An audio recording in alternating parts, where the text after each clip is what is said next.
Quand on tombe en écologie, on est saisi par une immense solitude.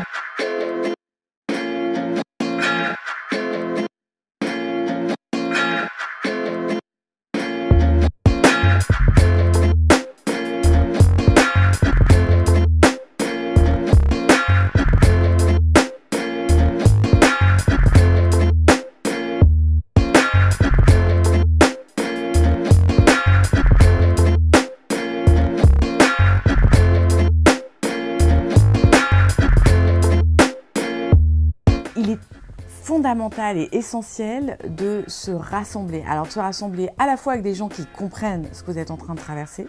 C'est avec les autres qu'on va reconquérir un peu de magie dans ce monde de merde, un peu de grâce. On va reprendre le pouvoir sur nos existences. Il y a toujours un collectif quelque part et c'est super important de le rejoindre. D'abord pour se sentir fort à plusieurs et puis pour se sentir pas du tout seul dans ce qu'on traverse.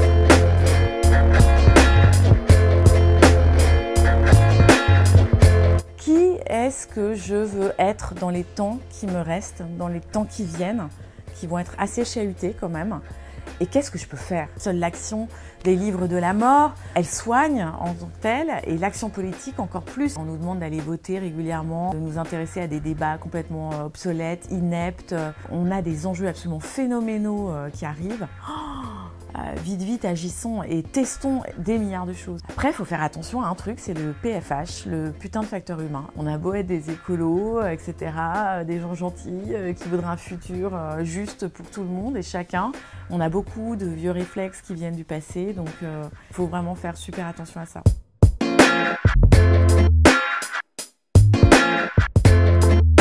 Le cycle du deuil, moi je trouve ça super intéressant à appliquer à la question écologique. Nous, on doit faire plusieurs deuils. On doit faire le deuil du XXe siècle, le deuil des slogans débiles du type « Just do it, yes we can ». On doit faire le deuil de nos rêves d'enfants pourris gâtés. Je n'ai jamais appris la notion de la limite.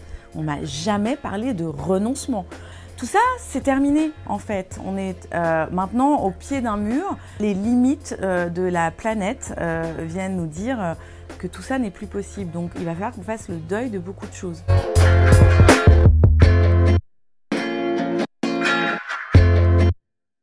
On parle beaucoup d'écologie, on parle beaucoup de transition, on nous dit qu'il va y avoir un effondrement et on nous parle de transition énergétique, de transition matérielle, transition économique. La transition qui va être super importante aussi, c'est la transition intérieure. L'écologie intérieure, c'est essayer d'adoucir un peu toutes ces émotions basses qui nous étreignent dès lors qu'on est un peu devant un paysage magnifique dont on sait qu'il est en train de disparaître. Bien que je sois traversée 30 fois par jour par de la colère, de la tristesse, etc., j'ai quand même 30 fois par jour pour compenser des endroits où je peux me ressourcer, me recentrer et me dire que je suis dans l'instant présent. Et l'écologie intérieure, c'est un peu se réencastrer dans l'instant présent, le vivre particulièrement. Je ne sais pas de quoi demain est fait, mais qui je veux être dans le temps qui me reste, c'est une vraie question qu'il faut qu'on se pose, quoi. C'est un peu la quête de Bouddha, quoi, mais appliquée au XXIe siècle, quoi, maintenant.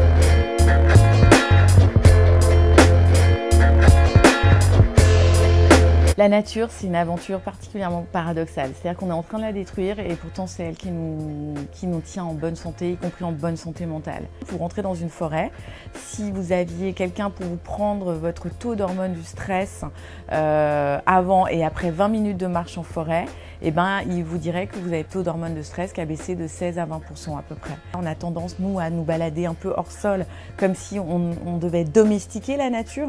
C'est grâce à elle qu'on est là, qu'on vit, qu'on mange. Donc après, chacun son rythme, mais on n'a pas trop de temps.